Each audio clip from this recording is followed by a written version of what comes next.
Consigliere Messina, quali i vostri appunti sul regolamento DEOR?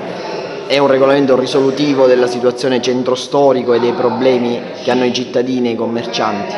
Ma riteniamo di no, l'ho appena dichiarato proprio in Consiglio e ho detto molto chiaramente che la sensazione che si ha è che questa amministrazione continui a costruire degli edifici partendo dal tetto e non dalle fondamenta. Il DEORS è certamente un regolamento importante, ma che non risolve il problema della casba che in questo momento c'è al centro storico.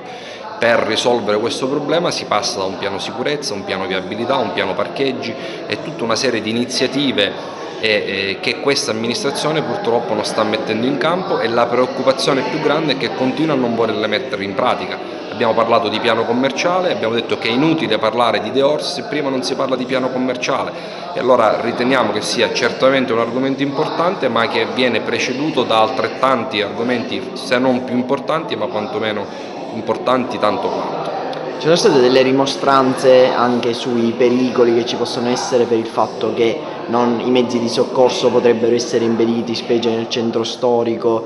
Interverrete in merito?